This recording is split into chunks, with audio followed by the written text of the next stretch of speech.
ಏನಾಗಿದೆ ಇವ್ರಿಗೆ?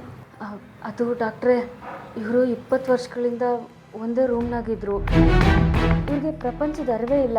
ಅದಕ್ಕೆ ಒಂದ್ಸತಿ ಇವ್ರ ಆರೋಗ್ಯ ಹೆಂಗೈತೆ ಅಂತ ತೋರಿಸ್ಕೊಂಡು ಹೋಗುಮ ಅಂತ ಬಂದು.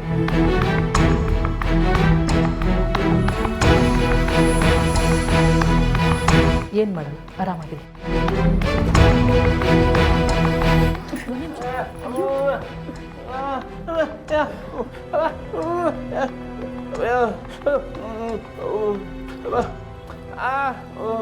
ಆರಾಮಾಗಿದೆ, ಏನು ಮಾಡಲ್ಲ.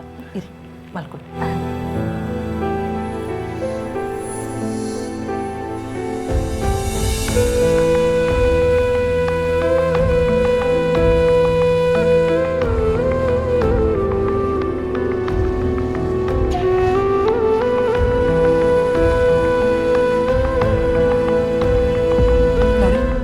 ಮೇಲ್ನೋಟಕ್ಕೇನೋ ಚೆನ್ನಾಗೇ ಇದ್ದಾರೆ, ಆದರೆ ಒಂದ್ಸಲ ಫುಲ್ ಬಾಡಿ ಚೆಕಪ್ ಮಾಡೋದು ಒಳ್ಳೆಯದು. ನೀವಿವಾಗ ಮಾಡಿಸ್ತೀರಾ? ಸರಿ ಡಾಕ್ಟ್ರೇ, ಮಾಡಿಸುಮ್ಮ. ನರ್ಸ್, ಒಂದು ಕೆಲಸ ಮಾಡಿ, ಇವ್ರನ್ನ ಕರ್ಕೊಂಡೋಗಿ ಫುಲ್ ಬಾಡಿ ಚೆಕಪ್ ಮಾಡಿ ರಿಪೋರ್ಟ್ ತಂದು ನನಗೆ ತೋರಿಸಿ.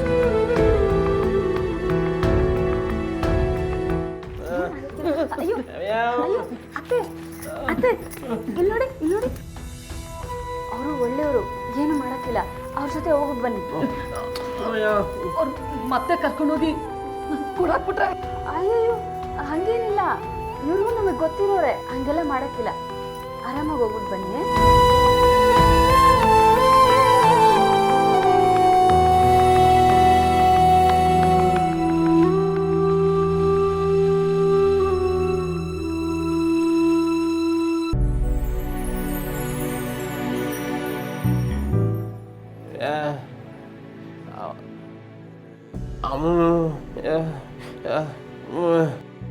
ಬೆಂಕಿ, ಹಂಗೆಲ್ಲ ಹೇಳ್ಬಾರ್ದು. ಅದು ಅವರಿಷ್ಟು ವರ್ಷ ಒಂದೇ ರೂಮ್ನಾಗಿದ್ರಲ್ಲ, ಅದಕ್ಕೆ ಜನಗಳನ್ನ ನೋಡಿದ್ರೆ ಹೆದರ್ಕೋತಾರೆ, ಮತ್ತೆ ಅವ್ರನ್ನ ಕರ್ಕೊಂಡೋಗಿ ಕೂಡಾಕ್ಬಿಡ್ತಾರೇನೋ ಅಂತ. ಹಂಗೆಲ್ಲ ಏನಿಲ್ಲ. ಅವರು ಜನಗಳದ ಹತ್ರ ಹೊಂದ್ಕೊಂಡ್ಬಿಟ್ರೆ ಸ್ವಲ್ಪ ದಿನ ಅಷ್ಟೇ ಸರಿ ಹೋಯ್ತಾರೆ. ನೀನು ಧೈರ್ಯವಾಗಿರು.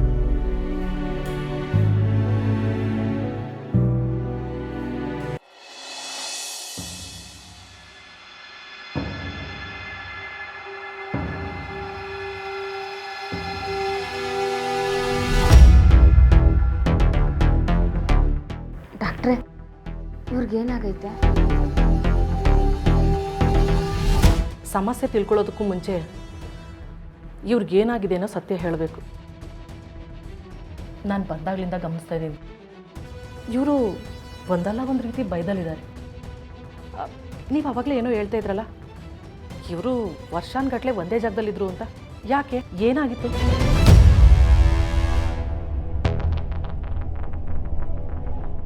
ಅದು ಡಾಕ್ಟ್ರೇ, ನೋಡಿ, ಡಾಕ್ಟರ್ ಹತ್ರ, ಲಾಯರ್ ಹತ್ರ ಯಾವತ್ತೂ ಸತ್ಯನ ಮುಚ್ಚಿಡಬಾರ್ದು.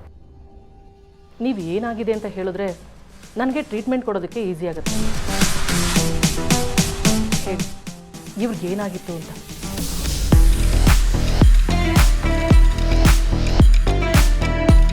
ಡಾಕ್ಟ್ರೇ, ಇವ್ರನ್ನ ಯಾರೋ ಒಬ್ಬ 20 ವರ್ಷ ಒಂದೇ ರೂಮಲ್ಲಿ ಕೂಡಾಕಿದ್ದ.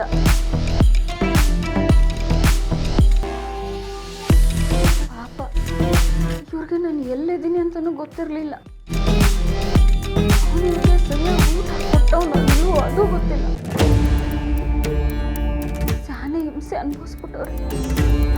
ಈಗಿನ ಕಾಲದಲ್ಲೂ ಇಂಥ ಜನ ಇದ್ದಾರೆ ಅಂದರೆ ನನಗೆ ನಂಬೋದಕ್ಕೆ ಆಗ್ತಿಲ್ಲ. ಅವ್ನು ನಿಜವಾಗ್ಲೂ ಮನುಷ್ಯನೇ ಅಲ್ಲ. ಹೇಳಿ ಡಾಕ್ಟ್ರೆ, ಅಮ್ಮಂಗೆ ಏನಾಗೈತೆ ಅಂತ? ನೀವು ಹೇಳ್ದಾಗೆ ಇವ್ರಿಗೆ ಸರಿಯಾದ ಟೈಮ್ಗೆ ಊಟ ನೀರು ಏನೂ ಸಿಗದೇ ಇರೋದ್ರಿಂದ ಹೊಟ್ಟೆಯಲ್ಲಿ ಅಲ್ಸರ್ ಆಗಿದೆ.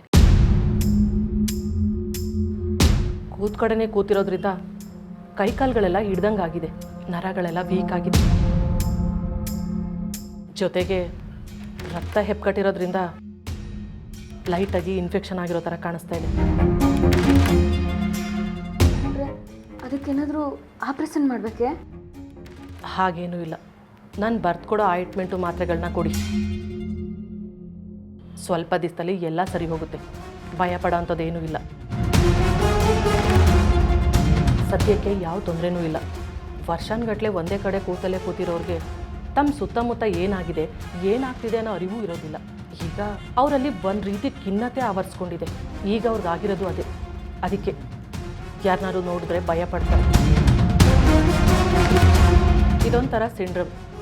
ಅವ್ರು ಈಗಿನ ವಾತಾವರಣಕ್ಕೆ ಅಡ್ಜಸ್ಟ್ ಆಗೋದು ತುಂಬಾ ಕಷ್ಟ. ನೀವು ಹೊರ್ಗಿನ ಜನಗಳ ಜೊತೆ ಬೆರೆಯೋದಕ್ಕೆ ಬಿಟ್ಟರೆ ಸ್ವಲ್ಪ ದಿನಗಳಾದಮೇಲೆ ಚೇತರಿಸ್ಕೋಬೋದು. ಜೊತೆಗೆ ಅವ್ರಿಗೆ ಯಾವುದೇ ರೀತಿ ಆಘಾತಕಾರಿ ವಿಷಯಗಳನ್ನೂ ಹೇಳಬೇಡಿ. ಸಾಧ್ಯವಾದಷ್ಟು ಅವ್ರ ಜೊತೆಗೆ ಇದ್ದು ಖುಷಿಯಾಗಿರೋ ಥರ ನೋಡ್ಕೊಡಿ. ನಾನು ಬರ್ಕೊಟ್ಟಿರೋ ಟ್ಯಾಬ್ಲೆಟ್ಸ್ಗಳನ್ನ ಕೊಡಿ. ಅದು ಅವ್ರ ಮನಸ್ಸನ್ನ ಹಿಡಿತದಲ್ಲಿ ಇಟ್ಕೊಳ್ಳೋಕ್ಕೆ, ಟೆನ್ಷನ್ ಆಗದೆ ಇರೋದಕ್ಕೆ ಸಹಾಯ ಮಾಡುತ್ತೆ. ಆಮೇಲೆ ಇನ್ನೊಂದು 15 ದಿವಸ ಬಿಟ್ಟು ಕರ್ಕೊಂಡು ಬನ್ನಿ. ಹೇಗೆ ಇಂಪ್ರೂವ್ ಆಗಿದ್ದಾರೆ ಅಂತ ಒಂದು ಸಲ ನೋಡೋಣ. ಸರಿ ಡಾಕ್ಟ್ರೆ, ನಿಮ್ಮಿಂದ ಸ್ಯಾನೆ ಉಪಕಾರ ಆಯಿತು. ಇದರಲ್ಲಿ ಉಪಕಾರ ಏನು ಬಂತು? ಇದು ನನ್ನ ಕರ್ತವ್ಯ. ಅಮ್ಮ, ನಿಮ್ಗೇನೂ ಆಗಲ್ಲ, ಹುಷಾರಾಗಿರಿ. ಮಗ ಸೊಸೆ ನಿಮ್ಮನ್ನು ಚೆನ್ನಾಗಿ ನೋಡ್ಕೋತಾರೆ, ಸರಿನಾ? ನೀವಿನ್ನು ಕರ್ಕೊಂಡು ಹೊಡ್ಬೋದು.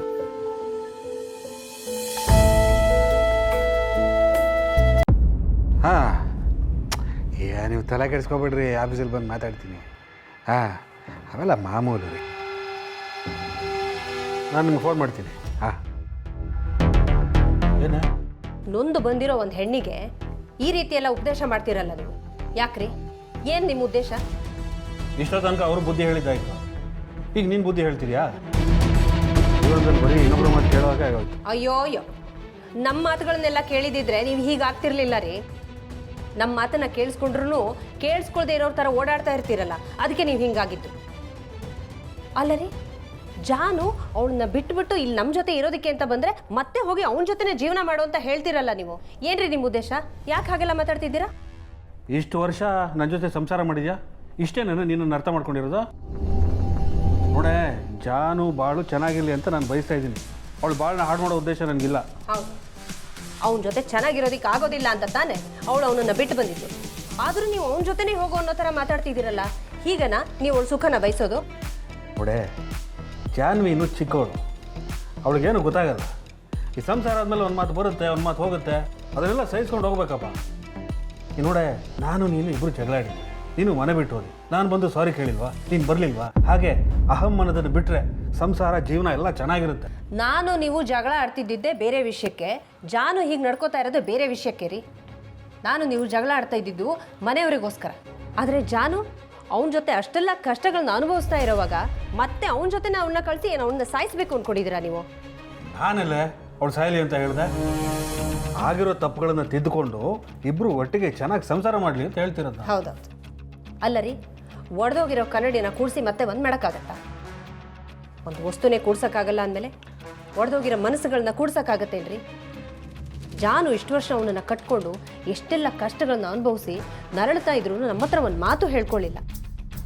ಈಗ ಅದಕ್ಕೆಲ್ಲ ಒಂದು ಅಂತ್ಯ ಹಾಡಿ ಇಲ್ಲಿ ಬಂದಿರೋವಾಗ ಮತ್ತೆ ಅವನ ಜೊತೆನೇ ಹೋಗೋ ಅನ್ನೋ ಥರ ನೀವು ಮಾತಾಡ್ತಿದ್ದೀರಲ್ಲ,